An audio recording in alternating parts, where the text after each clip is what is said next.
Muchos están acostumbrados a evaluar los tanques únicamente por el calibre de su cañón y el grosor de su blindaje. Pero nuestro protagonista de hoy rompe por completo este molde. Sin poseer el cañón más potente ni un blindaje sobresaliente, aún así, se convirtió en una de las máquinas más temibles y eficaces de su tiempo. Amigos, les presento al legendario Panzer III, la columna vertebral de acero de la Panzerwaffe. ¿Por qué una máquina con un armamento francamente débil, que flaqueaba ante sus homólogos soviéticos, predestinó en realidad el diseño de la construcción de tanques a nivel mundial? ¿Por qué los generales alemanes idolatraban este tanque, mientras los diseñadores de otros países copiaban en secreto sus soluciones clave? En la historia de la creación y el uso del TRES se esconden demasiadas decisiones tácticas poco evidentes. Vean el video hasta el final. Descubrirán cómo un tanque descartado recibió una triunfal segunda vida en forma del cañón de asalto más producido del Reich, y por qué esta máquina precisa, y no los pesados Tigers, enseñó a luchar a la Wehrmacht. Comenzamos. Hay máquinas que todo el mundo recuerda, y hay otras que se quedan en la sombra.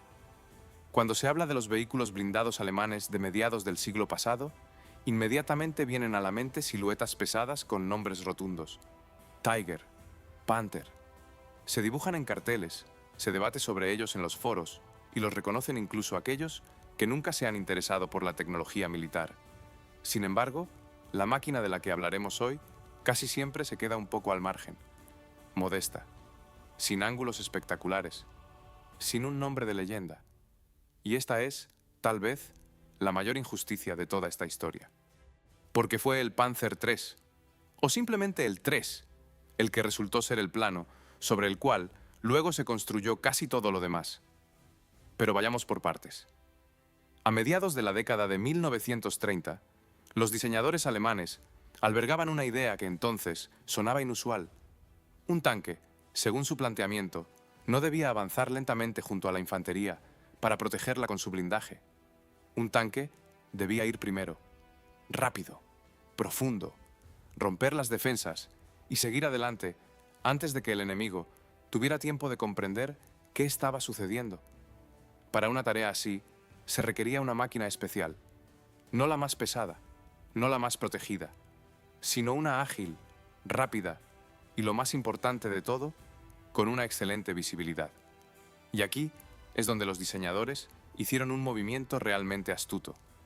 Dividieron dos tareas diferentes entre dos máquinas distintas. El primer modelo, el que recibiría el índice Panzer IV, estaba destinado a apoyar a los atacantes.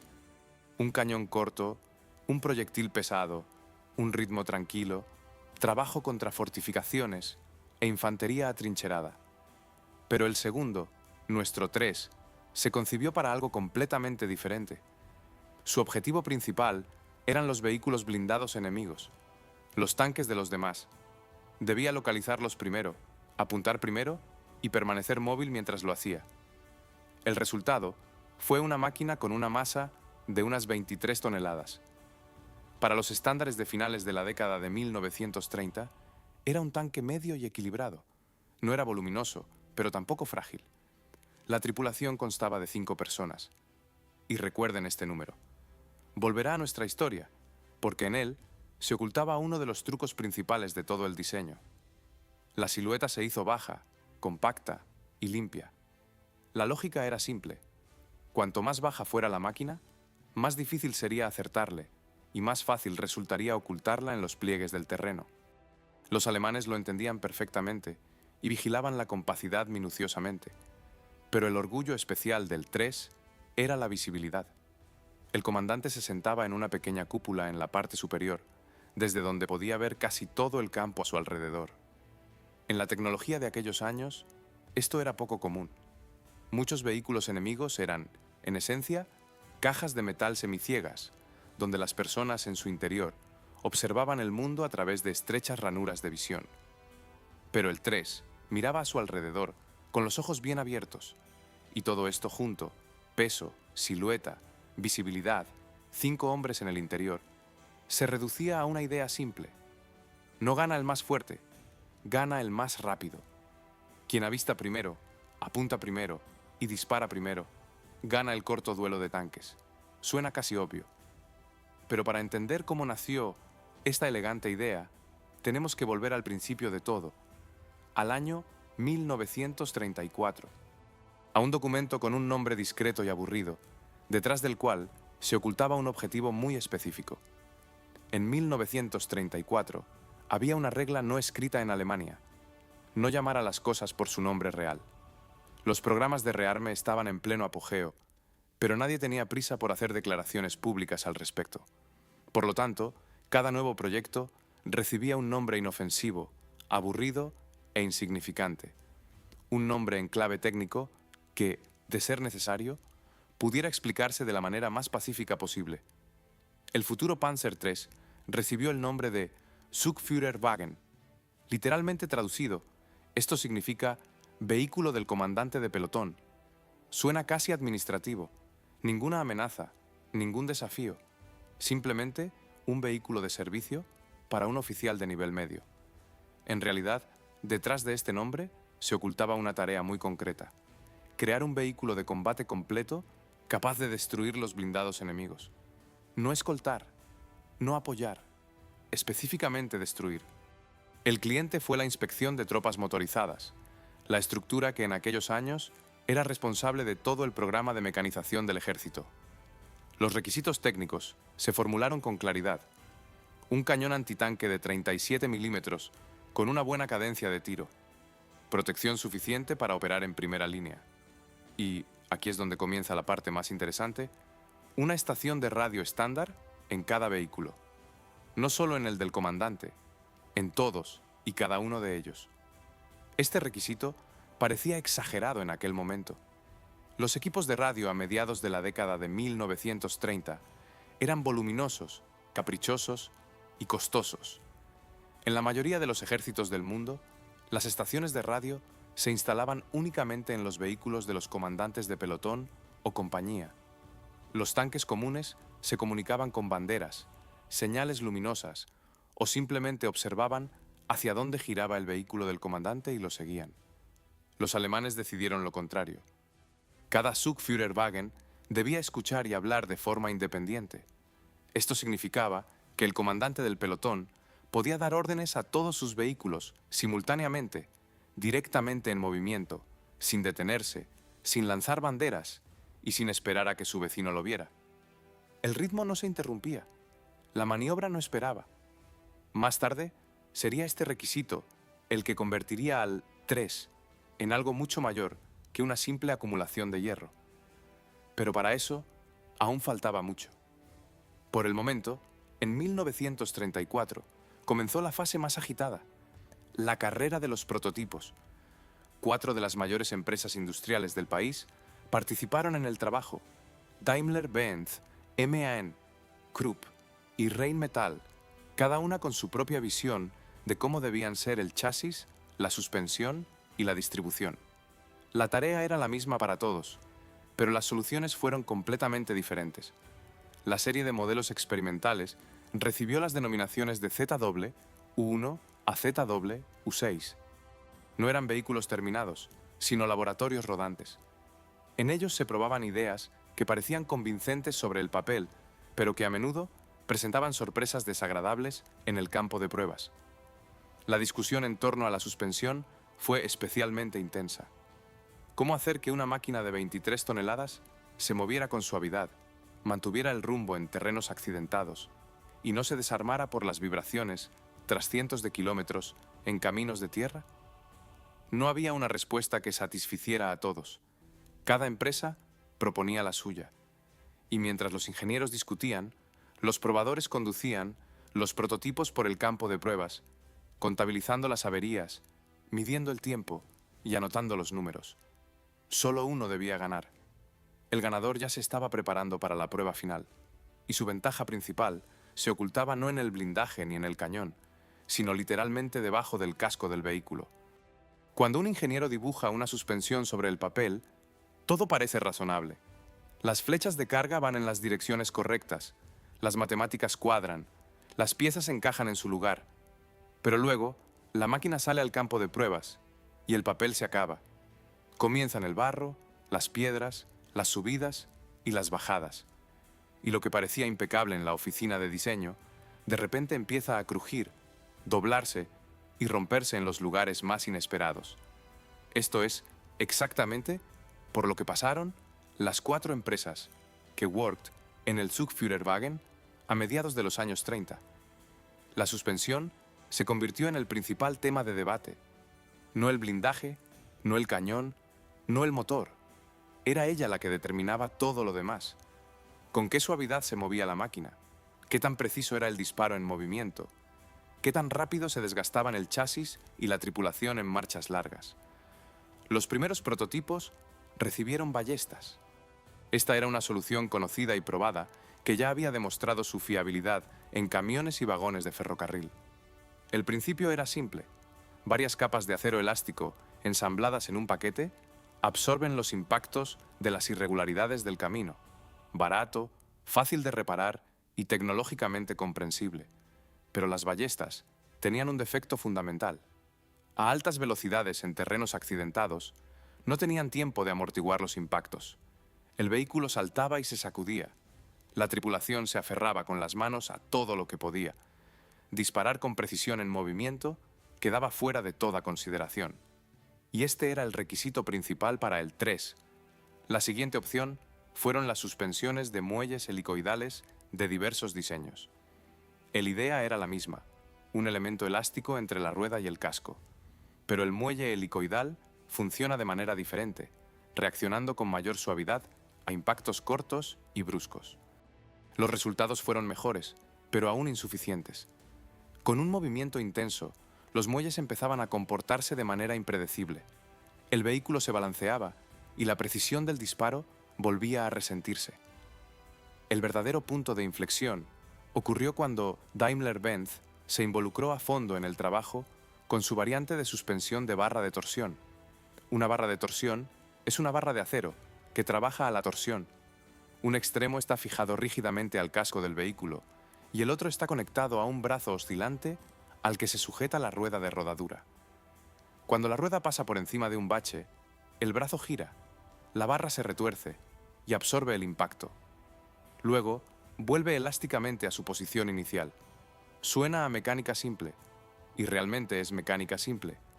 Pero en esa simplicidad residía todo su poder.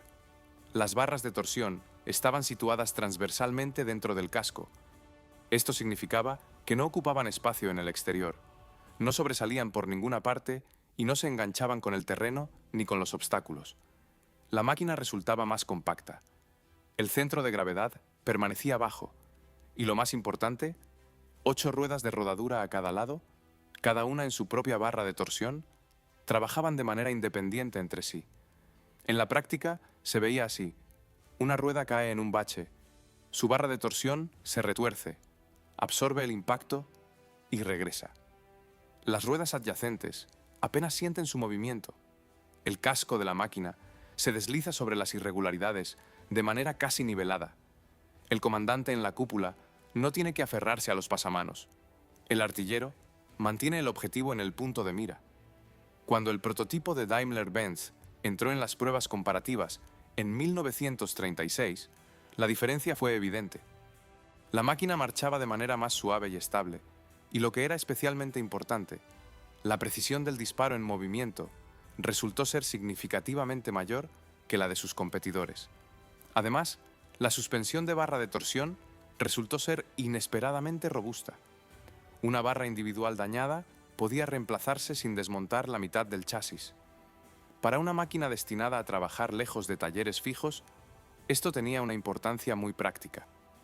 Según los resultados de las pruebas, se optó por el sistema de barras de torsión de Daimler-Benz. Esta decisión cerró el debate técnico más largo de la historia del 3. La suspensión quedó definida. Ahora se podía pensar en lo siguiente: el blindaje, el cañón y cómo distribuir a las 5 personas en el interior de manera que no se estorbaran mutuamente, sino que trabajaran en armonía. Porque estas 5 personas, y cómo estaban distribuidas en sus puestos, se convertirían en el siguiente tema verdaderamente importante. Entre la idea y la máquina terminada, siempre se interpone el mismo obstáculo: las pruebas. no las que se realizan en un campo de pruebas limpio, con buen tiempo y una tripulación entrenada, sino las reales, largas, minuciosas, con averías deliberadas, con cargas extremas, con la pregunta de ¿qué pasa si todo sale mal? Esto es exactamente por lo que pasó el 3, antes de convertirse en una máquina en la que se pudiera confiar. Las series designadas con letras de la A a la D fueron en esencia borradores en movimiento. El Ausführung A, esta palabra alemana, significa versión o variante. La primera serie lanzada en 1937 constaba de solo 10 vehículos. No se enviaron a unidades activas para su uso real. Se desmontaban, se estudiaban, se cargaban por encima del límite y se observaba qué se rompía primero. La respuesta no se hizo esperar. La transmisión fue la primera en ceder. La transmisión es todo el sistema de transferencia de potencia desde el motor a las orugas, la caja de cambios, los reductores finales, los mecanismos de dirección. En un tanque funciona en condiciones que a cualquier ingeniero de automoción le parecerían un abuso. Aceleraciones bruscas, frenazos, giros constantes, cargas al superar subidas y fosos. En vehículos ligeros, esto es aún tolerable. En uno de 23 toneladas, es una historia completamente diferente. Las series A, B y C cambiaron sucesivamente piezas de la transmisión, buscaron puntos débiles y los reforzaron. Cada variante posterior era un poco más fiable que la anterior. No era un trabajo vistoso, no hubo descubrimientos fundamentales ni soluciones revolucionarias. Solo una eliminación paciente y metódica de un problema tras otro. La serie D añadió a esto una nueva suspensión con 8 ruedas de rodadura, el mismo diseño de barras de torsión de Daimler-Benz, elegido en las pruebas comparativas. La máquina comenzó a marchar de inmediato de otra manera, más suave, más predecible, más segura en terrenos accidentados. Pero el verdadero punto de inflexión se produjo con el lanzamiento de las series E y F en 1939 y 1940. Aquí, los diseñadores finalmente dejaron de remendar el borrador y lanzaron la copia limpia. El cambio principal fue la caja de cambios. En la serie E instalaron una caja de cambios semiautomática de 10 velocidades. 10 velocidades es mucho. Para comparar, la mayoría de los camiones de la época se arreglaban con 4 o 5. ¿Por qué un tanque necesitaba tantas? La lógica era simple. Más marchas permitían una selección más precisa del modo de conducción. El conductor podía elegir exactamente la marcha necesaria en un momento específico, lenta y con el máximo esfuerzo en una subida empinada, rápida y económica en una carretera llana, algo intermedio al maniobrar en espacios reducidos. La máquina dejó de ser una herramienta rudimentaria con 2 modos, lento y rápido. Se volvió maniobrable. La palabra semiautomática significaba que el conductor no tenía que pisar manualmente el embrague en cada cambio de marcha. Un mecanismo especial lo hacía solo con mover la palanca.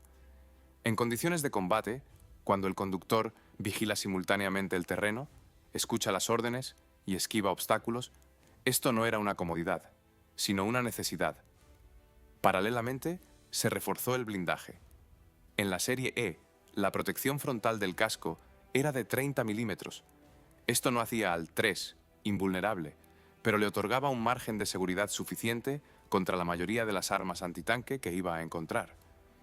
Para 1940, cuando la serie F llegó a la línea de montaje, la máquina finalmente correspondía a lo que se esperaba de ella desde el principio. Un chasis fiable, una transmisión maniobrable, protección adecuada, un cañón de 37 milímetros con una alta cadencia de tiro, una estación de radio estándar en cada vehículo y 5 hombres en el interior, distribuidos en sus puestos. Esto último, la distribución de los hombres en la torre, fue una revolución silenciosa de la que pocos hablaban en voz alta en aquel momento, pero distinguió al 3 de la mayoría de sus contemporáneos más fuertemente que cualquier característica técnica. Porque una torre para 3 personas no es solo una solución de diseño, es otra filosofía de combate. Intente conducir un automóvil, leer un mapa y hablar por teléfono al mismo tiempo. No uno tras otro, exactamente al mismo tiempo. La mayoría de la gente aguantará unos 30 segundos. Luego algo saldrá mal, o el coche se desviará, o el mapa resultará estar al revés, o la frase del teléfono perderá el sentido. La atención humana no es elástica. No se puede dividir infinitamente. Ahora traslade esta situación a la torre de un tanque. Añada el ruido del motor, el estruendo de los disparos, las vibraciones al avanzar, las conversaciones de radio en los auriculares y un enemigo que se mueve y no se queda quieto. Y pregúntese, ¿cuántas tareas puede realizar una sola persona simultáneamente sin perder calidad en ninguna de ellas? Fue precisamente esta cuestión la que los diseñadores alemanes resolvieron antes que los demás.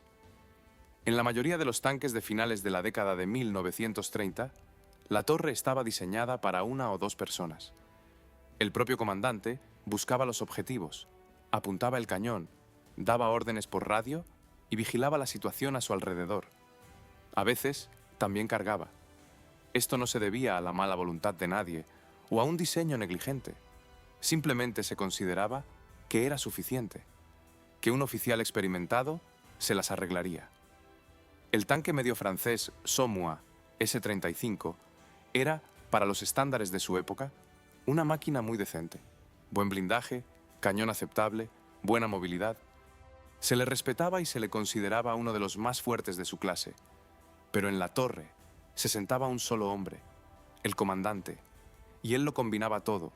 Buscaba al enemigo, apuntaba, presionaba el gatillo, recargaba y al mismo tiempo intentaba vigilar el campo de batalla y dirigir el vehículo a través del intercomunicador.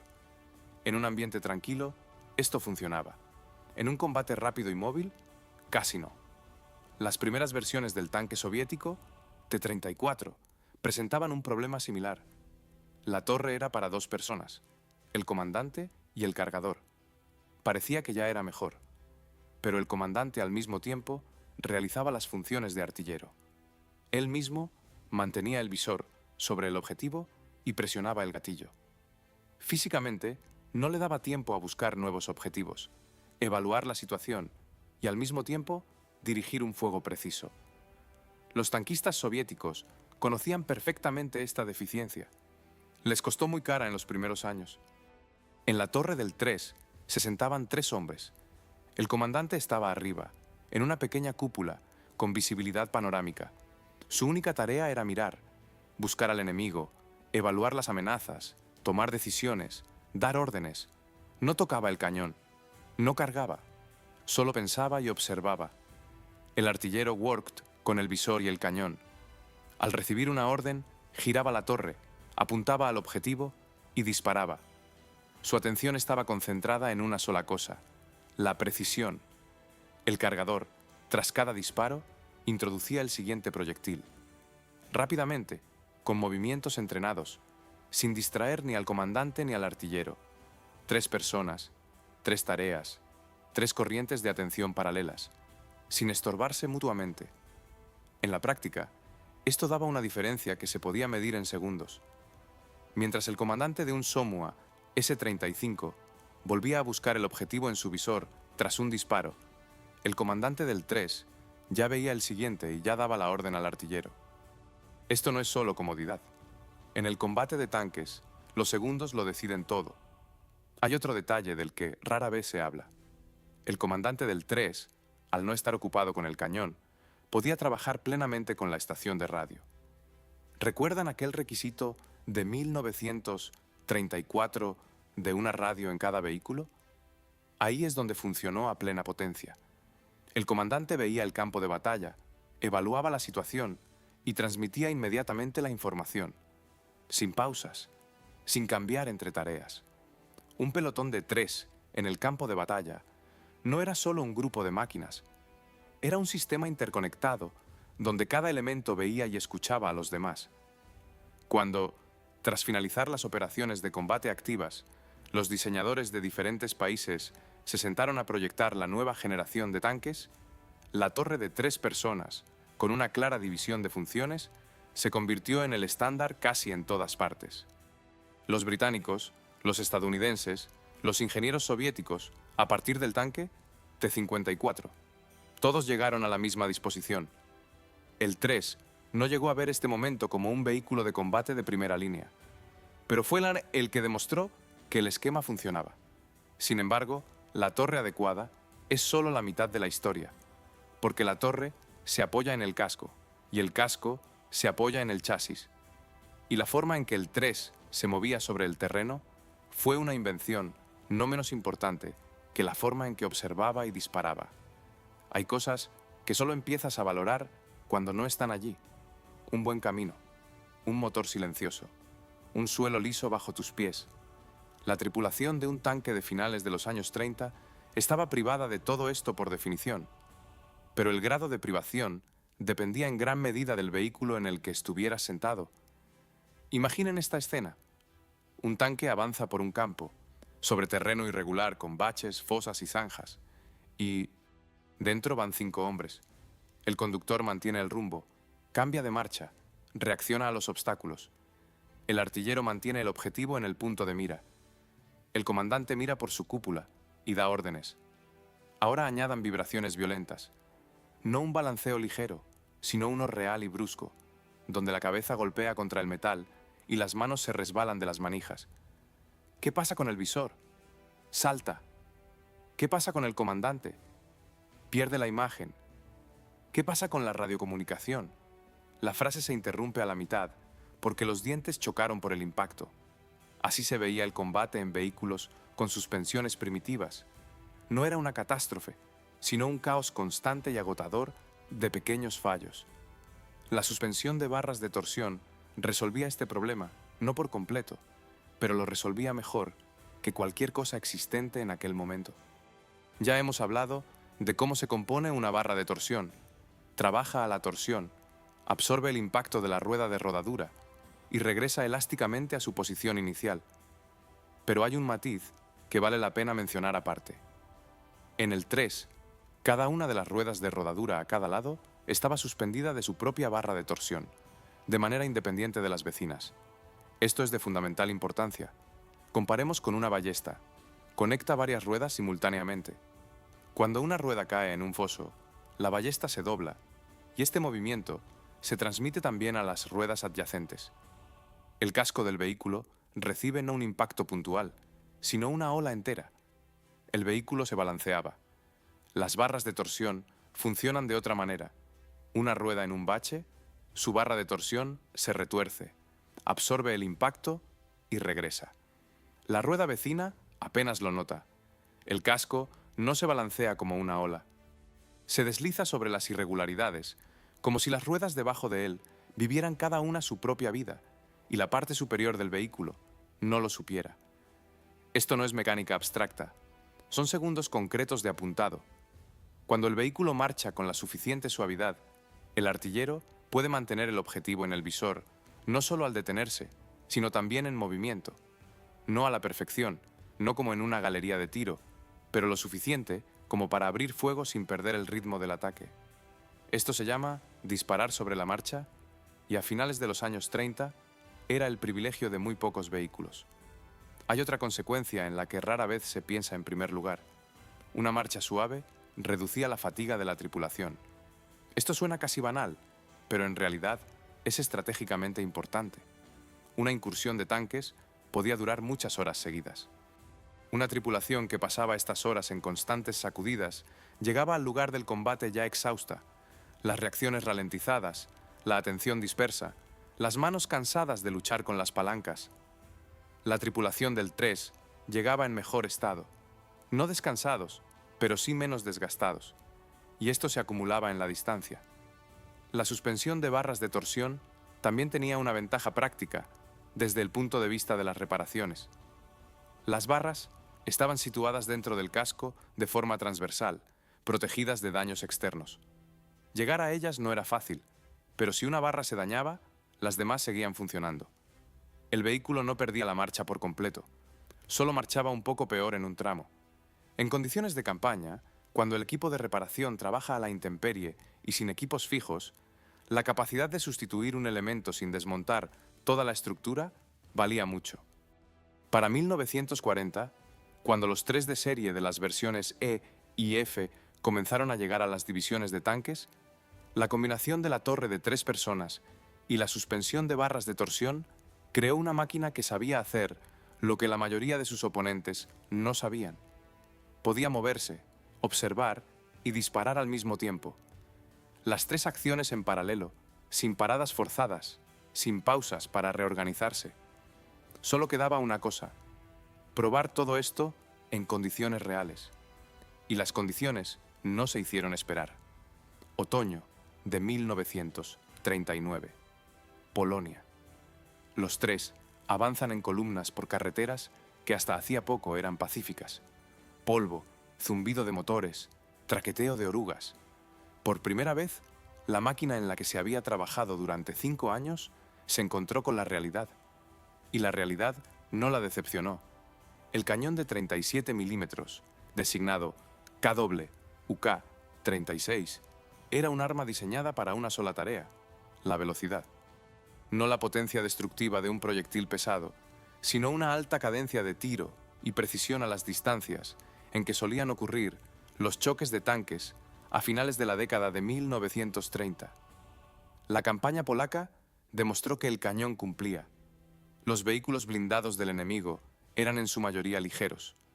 Los tanques polacos de la época eran máquinas con blindaje a prueba de balas de entre 8 y 13 milímetros de espesor.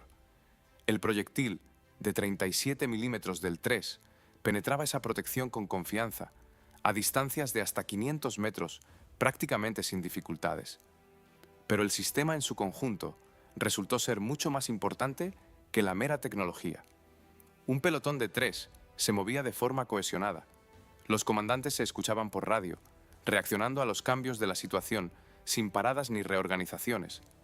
Si una tripulación detectaba una amenaza, la información salía al aire de inmediato. Los vehículos vecinos cambiaban de rumbo sin esperar a banderas ni señales luminosas. Para un enemigo cuyas unidades se coordinaban de manera significativamente más lenta, esto resultaba casi inexplicable. Las máquinas alemanas parecían saber de antemano hacia dónde moverse. No lo sabían de antemano, simplemente hablaban entre sí más rápido. Primavera de 1940. Francia y los países del Benelux, Bélgica, Países Bajos y Luxemburgo. Aquí, el enemigo era más serio. Las máquinas francesas, el propio Somua S-35 y el pesado Char-B Ains, tenían blindajes de entre 40 y 60 milímetros. El cañón de 37 milímetros del 3 trabajaba al límite contra tales objetivos. A distancias cortas y con ángulos de impacto afortunados, cumplía. A distancias medias de frente, ya con dificultad. Esta fue la primera señal silenciosa. No se ignoró entonces, pero tampoco se vio un gran problema en ella, porque la campaña terminó rápidamente, y el papel decisivo en ella lo jugaron no los duelos individuales de tanques, sino el ritmo y la profundidad de la maniobra.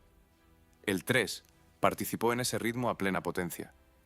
Para el verano de 1940, el 3 ocupaba el lugar de vehículo de combate principal en las divisiones de tanques. La mayor carga en la lucha contra carro recaía sobre él. El Panzer IV, con su cañón corto de 75 milímetros, trabajaba al lado, pero en otra función. La distribución de tareas concebida en 1934 funcionaba exactamente como se había planeado. Y aquí es importante detenerse por un segundo. En 1940, el 3 se encontraba en la cima de su forma. El diseño perfeccionado, las tripulaciones entrenadas, las tácticas asimiladas. La máquina hacía exactamente aquello para lo que había sido creada y lo hacía bien. Pero dentro de este éxito ya se ocultaba una contradicción que nadie veía aún en toda su magnitud. El cañón de 37 milímetros era bueno mientras el enemigo jugara bajo las reglas conocidas: blindaje ligero, distancias cortas, máquinas que habían sido diseñadas aproximadamente en los mismos años y con las mismas limitaciones. Pero las reglas ya estaban cambiando. Solo que nadie lo sabía todavía. A miles de kilómetros al este, en polígonos de prueba y oficinas de diseño, ya existían máquinas contra las cuales los 37 milímetros no significaban nada, en absoluto. Y el encuentro con ellas Ya no era una cuestión de posibilidad, sino de tiempo. En el verano de 1941, los tanquistas alemanes se enfrentaron a algo para lo que nadie los había preparado. No al mal tiempo, no a caminos difíciles, sino a máquinas que no reaccionaban a los impactos de la manera en que se suponía que debían hacerlo. Las tripulaciones de los tres veían cómo el proyectil iba exactamente al objetivo, escuchaban el sonido del impacto y observaban cómo el tanque enemigo continuaba avanzando. Se trataba del T-34, el tanque medio soviético, desarrollado a finales de los años 30, llevaba un blindaje de un diseño fundamentalmente diferente, no solo grueso, sino inclinado. La plancha frontal del casco estaba situada en un ángulo de 45 grados con respecto a la vertical. Esta solución parece simple a primera vista, pero sus consecuencias fueron muy serias. Cuando un proyectil vuela hacia una plancha de blindaje vertical, se encuentra con ella en ángulo recto y gasta toda su energía en la penetración. Cuando ese mismo proyectil vuela hacia una plancha inclinada, ocurren dos efectos a la vez. Primero, el proyectil necesita penetrar no solo el espesor de la plancha, sino una distancia mayor en diagonal. La plancha inclinada de 45 milímetros del T-34 trabajaba aproximadamente como una vertical de 70 milímetros. El segundo efecto es que el proyectil tiende a rebotar, a deslizarse por la superficie inclinada sin transferir toda su energía destructiva al blindaje. El cañón de 37 milímetros del 3 a distancias medias y largas prácticamente no podía hacer nada contra tal protección. Los proyectiles rebotaban o se quedaban atascados en el blindaje sin penetrarlo. Pero el T-34 no fue el descubrimiento más pesado de aquel verano. También estaba el KV Eins, un tanque pesado soviético con blindaje vertical de entre 70 y 75 milímetros en el frente del casco. Vertical, es decir, sin la ventaja de la inclinación, pero simplemente muy grueso. 75 milímetros de blindaje vertical. Para entender lo que es esto, usemos una comparación simple. Un ladrillo estándar tiene unos 65 milímetros de espesor. El KV-1 estaba protegido por un espesor ligeramente mayor que un ladrillo de acero macizo. El proyectil de 37 milímetros del 3 contra tal protección era completamente impotente, incluso a quemarropa. La comprensión de este hecho para los tanquistas alemanes en el verano de 1941 fue dolorosa. Una máquina que un año antes cumplía con confianza con su tarea, de repente dejó de ser una herramienta para la lucha antitanque, precisamente para la tarea para la cual había sido creada desde el principio. El cañón de 37 milímetros resultó ser inútil, no contra todo lo que se encontraba en el campo, aún destruía vehículos ligeros, pero contra lo que ahora marcaba el ritmo, contra el T-34 y el KV-1, no funcionaba. Los ingenieros alemanes sabían de estos vehículos soviéticos. Los datos de inteligencia existían, pero evaluar plenamente lo que significaba encontrarse con ellos en la práctica solo fue posible cuando sucedió en la realidad. La reacción fue inmediata. Ya en 1941, una parte de los tres comenzó a recibir un arma nueva, un cañón de 50 milímetros con una longitud de tubo de 42 calibres, lo que significa que el cañón era 42 veces más largo que su diámetro, aproximadamente 2 metros y 10 centímetros. La designación de esta arma era K-doble, UK-38. Era significativamente más potente que su predecesor. Destruía con confianza vehículos blindados ligeros y medios, y daba una oportunidad contra el T-34 a distancias cortas, con un ángulo de impacto afortunado. Una oportunidad, pero no una garantía. Los ingenieros lo entendían. Por lo tanto, el trabajo en el arma siguiente comenzó casi simultáneamente. Mientras las tripulaciones asimilaban los nuevos cañones, en las oficinas de diseño ya se calculaba cuánto más se podía exprimir del casco del 3. ¿Cuánto blindaje podía soportar todavía? ¿Qué cañón cabría aún en la torre? ¿Dónde se encontraba el límite más allá del cual la modernización dejaba de tener sentido? Las respuestas a estas preguntas resultaron no ser tan alentadoras como se hubiera deseado. Pero antes de alcanzar ese límite, el 3 recibió otra oportunidad y la utilizó a su manera. Cuando una máquina deja de cumplir con su tarea, los ingenieros tienen dos caminos. El primero es crear una máquina nueva desde cero. Esto es lo correcto, pero es lento. Un nuevo proyecto requiere meses de diseño, pruebas y puesta a punto de la producción. En el frente no esperará. El segundo camino es tomar lo que hay y exprimir al máximo. Rápido, ahora mismo. En 1941, los ingenieros alemanes eligieron el segundo camino y durante varios años avanzaron metódicamente, paso a paso, por él, hasta el punto donde seguir avanzando se hizo físicamente imposible. El primer paso fue la sustitución del arma. El cañón corto de 50 milímetros, KWK-38, le dio al 3 un respiro temporal. Funcionaba con más confianza contra vehículos blindados medios y a distancias cortas daba una oportunidad contra el T-34. Pero precisamente una oportunidad, no un trabajo seguro. Los ingenieros lo entendían. Por lo tanto, casi de inmediato comenzó el trabajo en el arma siguiente. Esta fue el cañón largo de 50 milímetros KW-UK-39, cañón de tanque de 50 milímetros con una longitud de tubo de 60 calibres. 60 calibres significa que el cañón era 60 veces más largo que su diámetro, unos 3 metros. Para comparar, la versión anterior tenía un cañón de unos 2 metros y 10 centímetros de largo, una diferencia de casi 1 metro. ¿Por qué es tan importante la longitud del cañón? Cuanto más largo es el tubo, más tiempo empujan los gases de la pólvora al proyectil dentro de él después del disparo.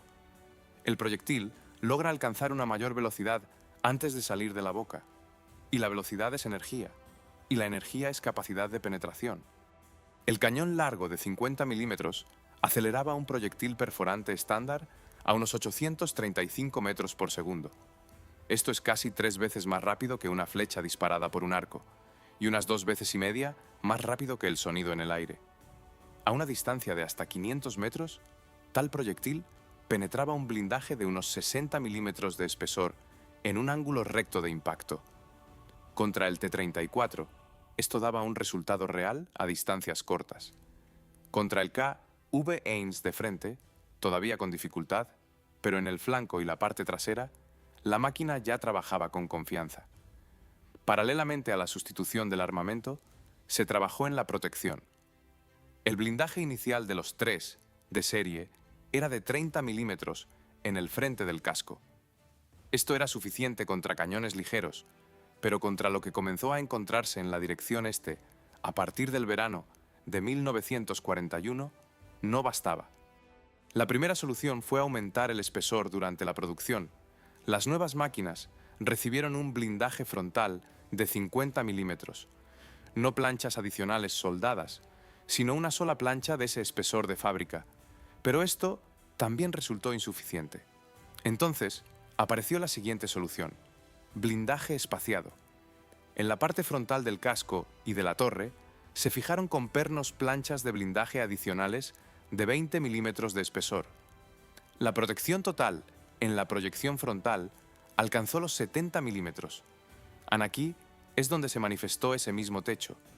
70 milímetros de blindaje más un cañón largo de 50 milímetros, más una transmisión reforzada.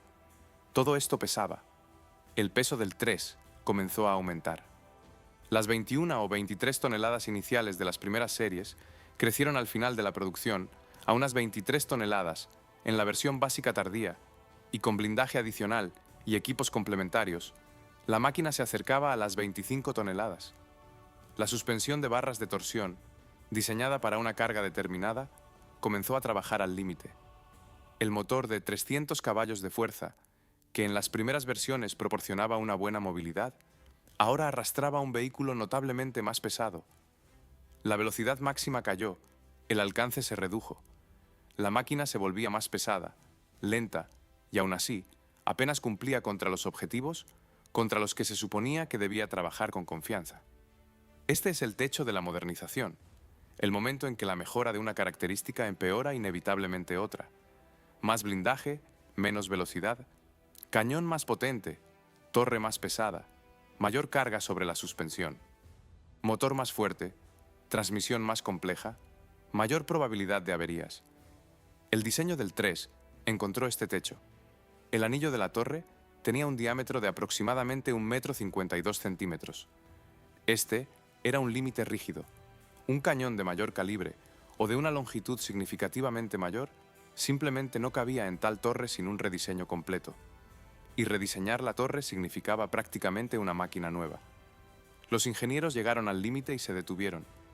En ese momento quedó claro: un mayor desarrollo del Panzer, 3 como tanque medio principal, con función antitanque, perdía su sentido. La máquina hizo todo lo que estuvo a su alcance.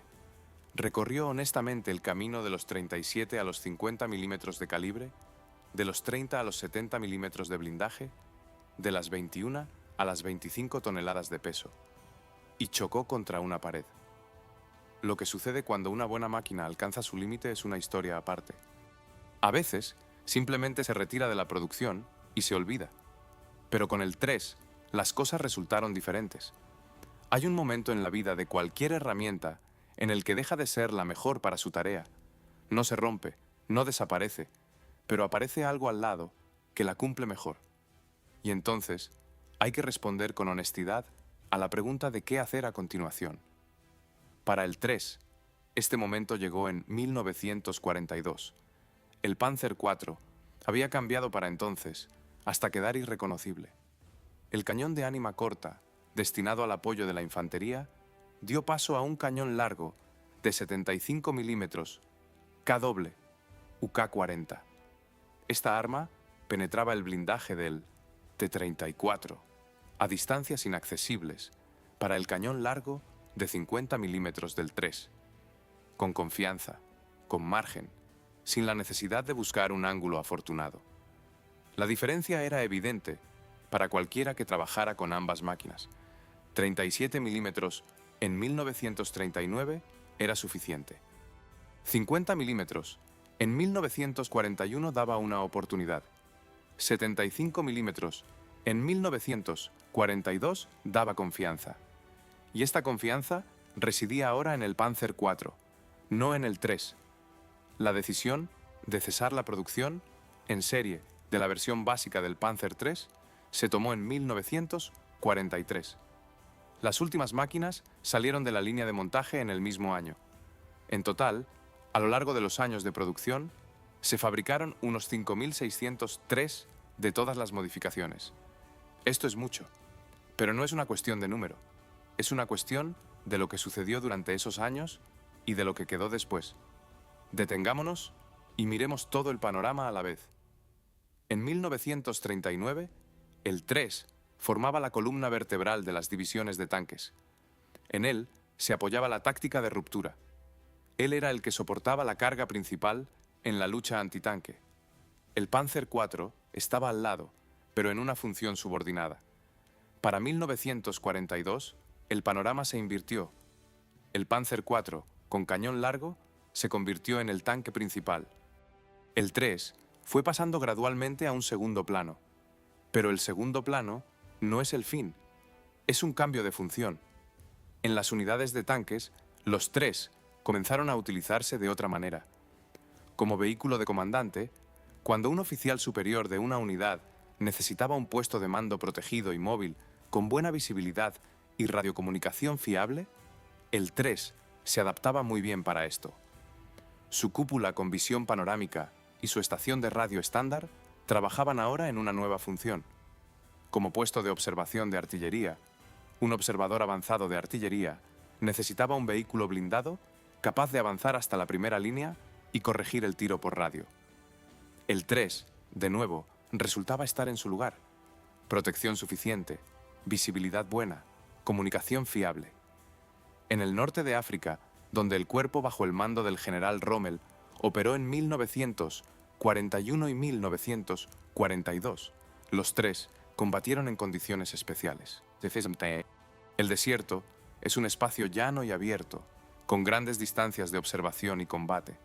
Aquí, el cañón largo de 50 milímetros funcionaba de manera algo más eficaz que en la dirección soviética, simplemente porque las distancias antitanque en el desierto solían ser medias y no largas. Los tanques británicos de aquel periodo eran objetivos más adecuados para los 50 milímetros que el T-34. But, también aquí, el tiempo del 3, como fuerza de choque principal, fue limitado.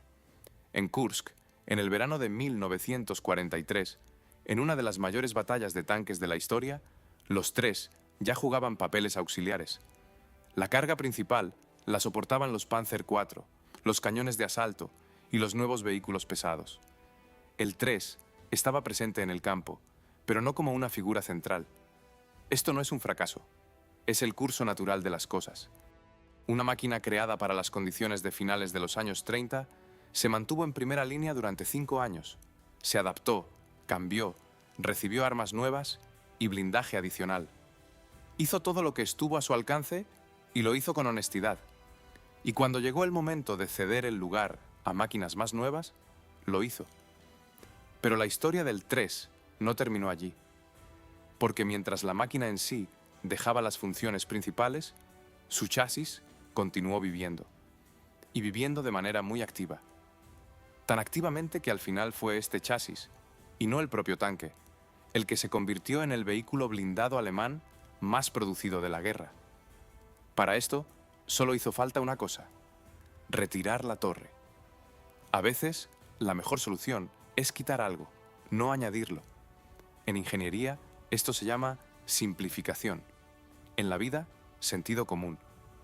Los diseñadores alemanes aplicaron este principio al chasis del 3 y obtuvieron una máquina que al final resultó ser más importante que el propio tanque. La idea del cañón de asalto surgió antes de que el 3 lograra quedar obsoleto como tanque. Ya a finales de los años 30, existía una demanda en el ejército de un vehículo blindado capaz de acompañar a la infantería en la ofensiva y suprimir los puntos fortificados con fuego directo. No un tanque en el sentido clásico, sino un punto medio entre un cañón autopropulsado y un vehículo de asalto de apoyo. El chasis del 3 se adaptaba a esta función casi a la perfección. Los diseñadores tomaron el casco, quitaron la torre e instalaron en su lugar una superestructura blindada fija, un compartimento blindado cerrado con un cañón que podía apuntarse en un pequeño sector horizontal, pero que no giraba en círculo como una torre. El vehículo recibió la designación oficial de Sturmgeschütz 3, abreviado como StuG-3. ¿Qué aportó esta solución en la práctica?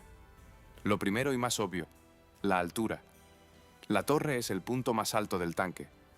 Al quitarla y sustituirla por una superestructura baja, los diseñadores obtuvieron una máquina de unos 2 metros 20 centímetros de altura. Para comparar, el propio 3, con torre, tenía una altura de unos 2 metros 50 centímetros. Una diferencia de 30 centímetros parece pequeña a primera vista, pero en el campo de batalla significaba muchísimo. Cuanto más baja sea la máquina, menos se ve. Más fácil es ocultarla detrás de un terraplén, en un pliegue del terreno, detrás de un edificio o de los árboles. Menor es el área en la que puede impactar un proyectil enemigo. Una silueta baja no es solo estética, es supervivencia. La segunda ventaja fue la simplicidad de producción. La torre de un tanque es un elemento complejo y caro. Debe girar, lo que significa que se necesita un anillo de torre con tolerancias precisas.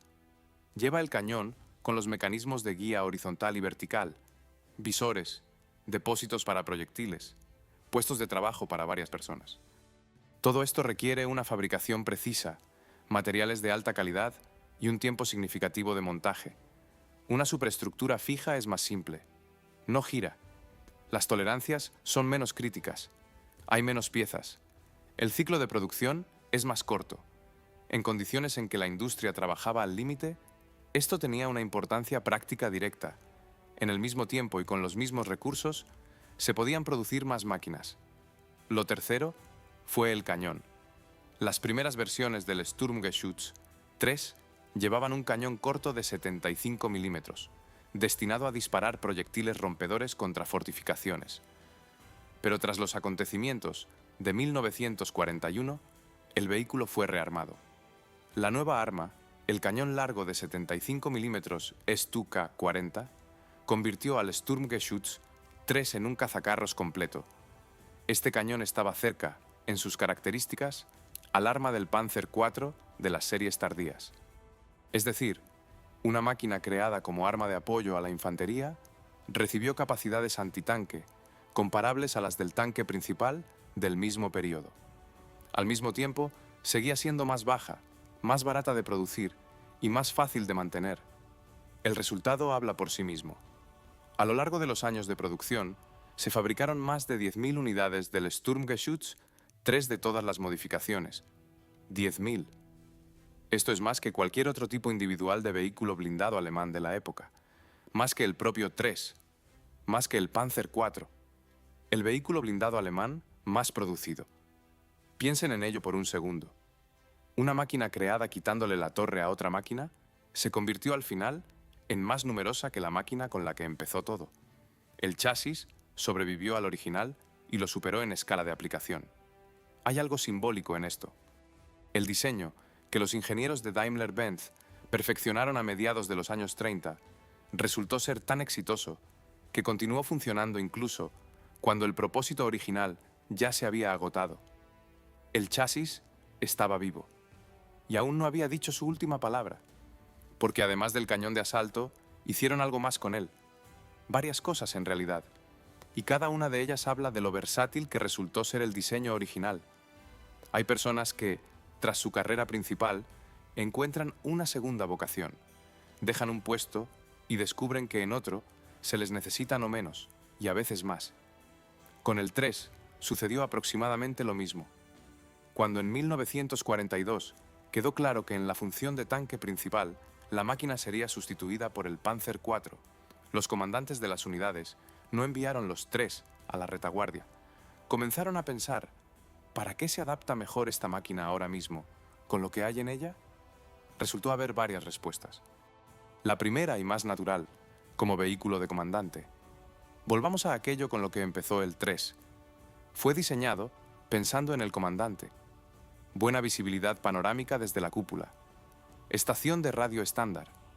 Una torre de 3 personas donde el comandante no se distrae con el visor ni con la carga, sino que solo observa y dirige. Todo esto hacía del 3 un puesto de mando sobre orugas, casi ideal. Un oficial superior de una unidad de tanques necesita un vehículo, desde el cual vea el campo de batalla, escuche a todas sus tripulaciones y pueda trasladarse rápidamente a donde la situación requiera su presencia. Un tanque pesado, para esta función, es redundante y torpe. Un vehículo blindado ligero es demasiado vulnerable. El 3 caía exactamente en la brecha correcta. Las versiones de comandante recibieron estaciones de radio adicionales, a veces retirando parte de la munición para liberar espacio para mapas y equipos de comunicación. La máquina se transformaba en un centro de control móvil, capaz de trabajar directamente en primera línea. La segunda opción, como puesto de observación de artillería. Esta es una función menos obvia, pero sumamente importante.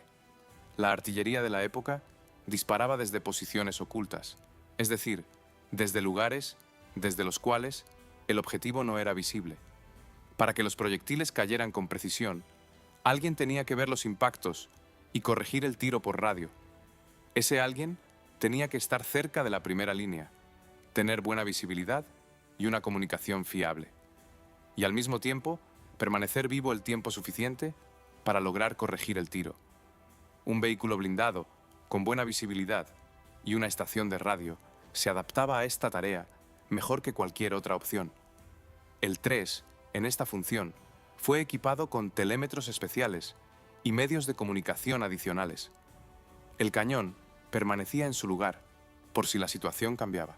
La tercera área, el norte de África.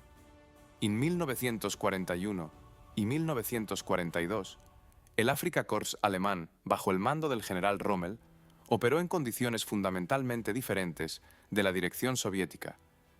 El desierto es un espacio abierto con buena visibilidad y, por lo general, grandes distancias entre los oponentes. En tales condiciones, el 3, con cañón largo de 50 milímetros, funcionaba notablemente de manera más eficaz que allí donde era necesario acercarse a quemarropa a los T-34 y KV Ames. Los tanques de crucero británicos resultaban ser objetivos más adecuados. Un blindaje de entre 20 y 40 milímetros contra un proyectil de 50 milímetros a distancias medias. Esa es otra historia. En el norte de África, el 3 combatió hasta 1942 a 1943 y hasta el final siguió siendo una máquina capaz, en las condiciones específicas, del teatro de operaciones. La cuarta dirección, versiones de ingeniería y especiales. El chasis del 3 resultó ser una plataforma cómoda para varias aplicaciones no estándar. Vehículos de recuperación capaces de remolcar equipos dañados o piezas de artillería. Transportes blindados de munición para el suministro de las posiciones avanzadas. Versiones especiales con equipos para la superación de obstáculos acuáticos. Cada de estas versiones resolvía una tarea concreta para la cual otras máquinas no eran adecuadas o resultaban demasiado caras de producir. Y finalmente, Kursk, verano de 1943. Para entonces, el 3, en la función de tanque de línea, prácticamente había desaparecido de las vanguardias, pero estaba presente en el campo en otras capacidades.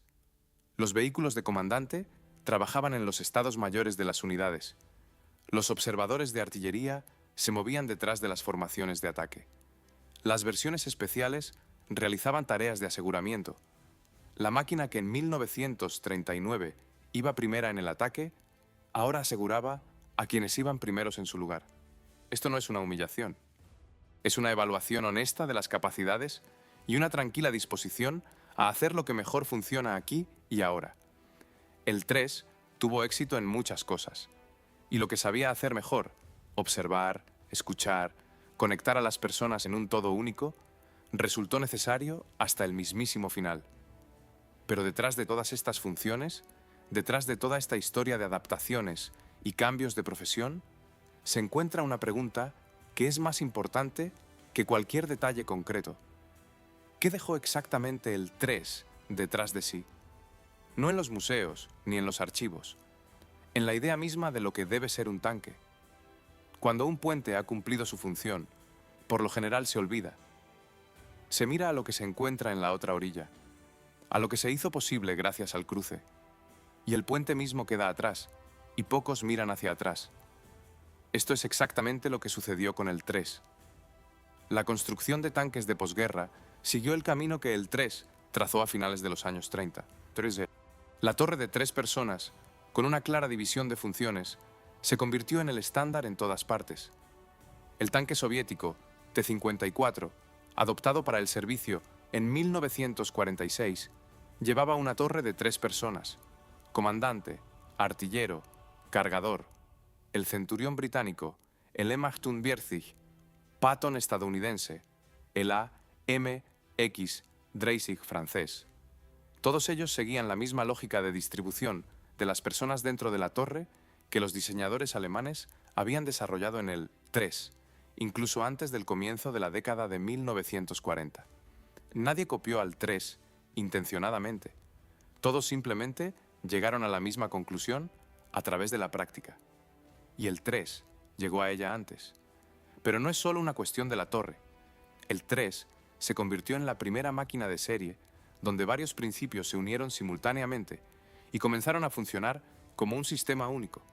División de funciones en la tripulación. A. Suspensión de barras de torsión para la estabilidad al disparar en movimiento. Estación de radio estándar en cada vehículo para una comunicación constante. Posición del comandante con visibilidad panorámica, libre del trabajo con el cañón. Cada uno de estos elementos, por separado, se había encontrado antes en diferentes máquinas, pero fue en el 3 donde se unieron por primera vez en un concepto coherente que luego se convirtió en modelo. Este es el puente tecnológico, no una invención aislada, sino la combinación de varias decisiones correctas en un solo casco en el momento adecuado.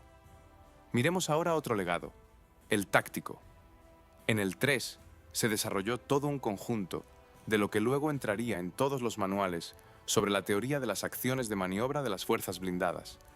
Cómo interactúa la tripulación dentro del vehículo en condiciones que cambian rápidamente. Cómo se coordina un pelotón de vehículos por radio sin paradas. cómo opera una compañía en orden disperso, manteniendo al mismo tiempo un control unificado, cómo combinar el movimiento y el fuego, de manera que el enemigo no tenga tiempo de reaccionar. Todo esto suena a teoría abstracta, pero detrás de cada uno de estos puntos hay horas concretas en polígonos de prueba, maniobras concretas en Polonia y Francia, conclusiones concretas que los oficiales anotaban en sus informes y análisis después de cada operación. El 3 fue el pupitre escolar en el que se hicieron estas conclusiones. Otro punto que vale la pena decir directamente. El 3 quedó obsoleto. Esto es un hecho. Para 1943 era inferior a sus oponentes principales en todos los indicadores clave: calibre del cañón, espesor del blindaje, protección de la tripulación. Esto también es un hecho. Pero la obsolescencia no es un fracaso. Es el final normal de cualquier máquina creada bajo las condiciones específicas de un tiempo determinado. Las condiciones cambiaron. La máquina siguió siendo ella misma. No podía competir indefinidamente con los nuevos requisitos y llegó honestamente a su límite sin desgastarse en vano. En este sentido, el 3 vivió una vida correcta. Apareció cuando fue necesario. Hizo su trabajo tan bien como supo. Cambió mientras tuvo sentido. Y cedió su lugar cuando llegó el momento. Y su chasis continuó funcionando en el Sturmgeschütz 3, cañones de asalto que se produjeron hasta los últimos meses y se convirtieron en los vehículos blindados alemanes más producidos de todos los tiempos. El diseño resultó estar tan bien pensado que sobrevivió a sí mismo. Hay una categoría especial de máquinas en la historia de la tecnología, no las más famosas, no las más temibles, no aquellas cuyos nombres todo el mundo conoce, sino aquellas que hicieron posible todo lo demás, aquellas con las que otros aprendieron, desarrollaron, comprendieron y siguieron adelante, llevando la experiencia ajena como propia. El Panzer III, el 3, pertenece a esta categoría. Una máquina modesta, con una silueta discreta, 5 personas en el interior y una estación de radio en cada ejemplar. Una máquina que fue concebida como el tanque del comandante del pelotón y que al final se convirtió en el plano para toda una generación de vehículos blindados. Los puentes no siempre se recuerdan, pero es sobre ellos sobre los que se cruza a la otra orilla. Y la próxima vez que vean una fotografía o un dibujo de cualquier tanque medio de posguerra con torre de 3 personas y suspensión de barras de torsión, sepan que en alguna parte, en la base de ese diseño, se encuentra la imperceptible, silenciosa y honesta contribución del 3. Muchas gracias por ver. Hasta pronto.